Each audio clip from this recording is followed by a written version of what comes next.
D'abord, je voudrais vous remercier de m'avoir invité à cette interview. Et également très heureux de participer à ce premier forum sur les métiers de la communication. Bien sûr, pour parler des qualités ou des compétences à transmettre à mes étudiants en communication, communiquer, c'est d'abord créer du lien, c'est donc permettre aux gens de se rencontrer, c'est répondre à des besoins relationnels. Le chargé de communication aujourd'hui, c'est, si vous voulez, c'est quelqu'un qui doit accompagner la stratégie d'une organisation et la traduire en action de communication. Donc la première qualité, c'est d'abord, si j'ose dire, c'est la rigueur. La deuxième qualité, c'est l'éthique. Parce que vous savez qu'au sein d'une organisation, il y a bien sûr ce qu'on appelle les informations stratégiques et les informations opérationnelles. Donc le bon chargé de communication, c'est quelqu'un qui doit veiller à respecter bien sûr la confidentialité de certaines informations, parce que s'il les diffuse, cela peut faire beaucoup de dégâts au niveau de l'organisation. Donc vous voyez, c'est un stratège, c'est quelqu'un qui est respectueux de l'éthique, c'est quelqu'un qui s'engage, et c'est quelqu'un d'abord qui doit également s'imprégner de la culture de son organisation, parce que si lui-même ne maîtrise pas les valeurs et la culture de son organisation, il ne peut pas, bien sûr, diffuser ces valeurs auprès, bien sûr, des salariés. C'est quelqu'un qui doit maîtriser les langues, parce qu'aujourd'hui, les langues sont un atout majeur. Si je dois parler pour le Maroc, le chargé de communication doit maîtriser à la fois l'arabe, il doit savoir parler oralement, écrire donc, correctement cette langue. Pour le Susma Sadra, c'est quelqu'un qui doit également maîtriser la mazir, parce que vous savez que la plupart des salariés du Sud sont des gens qui sont amazirophones. Donc c'est quelqu'un qui doit maîtriser également la langue, parce que voyez-vous, la communication doit tout le temps s'adapter à son contexte. Si nous sommes dans le contexte de Casablanca, c'est différent par rapport au contexte de Gadir.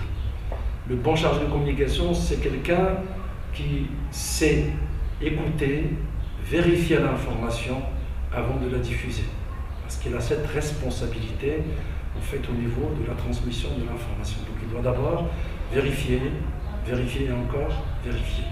C'est quelqu'un qui pratique tout le temps l'écoute. C'est un bon animateur de groupe, si vous voulez.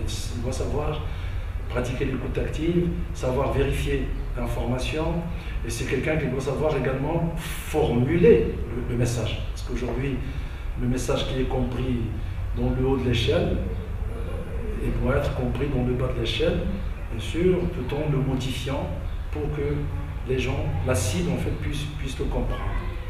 Le chargé de communication, c'est quelqu'un également qui doit être créatif.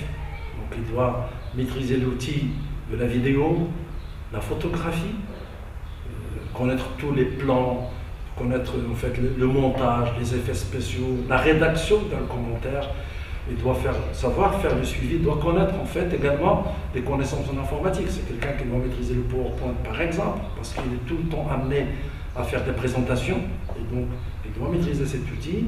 Il doit également connaître tout ce qui est logiciel de création, Illustrator, Photoshop, Dreamweaver, etc., pour la création de sites web, pour la création d'affiches, etc. Donc c'est quelqu'un, comme d'ailleurs on le dit souvent, c'est un mouton à 5 pattes, c'est-à-dire c'est quelqu'un qu'on trouve très rarement, mais c'est quelqu'un qui, à partir bien sûr de la formation, il peut bien sûr développer ses compétences. Je dirais également que le chargé de communication, c'est quelqu'un qui doit être passionné par le métier de la communication, parce que s'il n'est pas passionné, on ne va jamais sentir la sincérité dans son langage, dans son discours.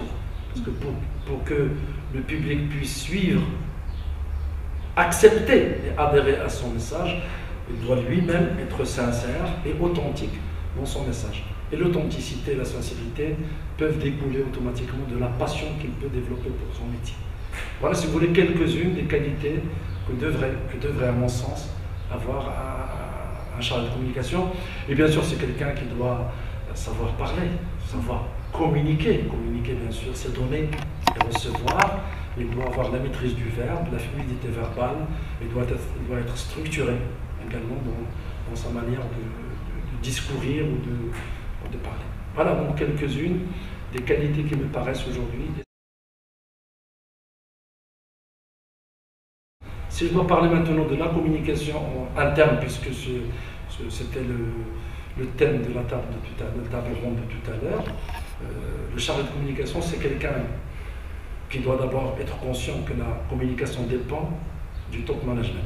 Si le patron veut instaurer une politique de communication, cela facilite la tâche, bien sûr, au chargé de communication.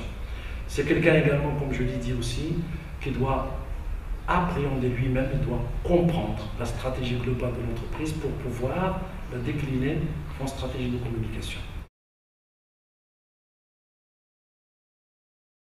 Écoutez, aujourd'hui, parce que la communication existe, elle est quelquefois elle est informelle, elle n'est pas institutionnalisée. Aujourd'hui, le 21e siècle, c'est le siècle de la communication. Et le mot d'ordre, c'est communiquer ou disparaître. Parce qu'aujourd'hui, il ne suffit pas aujourd'hui de produire, il faut également faire connaître. Au sein d'une organisation, la communication a le rôle de mobiliser les ressources humaines, de motiver, de faire adhérer au projet d'entreprise. Et aujourd'hui, les entreprises marocaines, vous le savez aussi bien que moi, pour être certifiées ISO, il faut institutionnaliser bien sûr le service communication. Donc, communiquer, c'est respirer. Pour l'entreprise, respirer, c'est produire, c'est exister.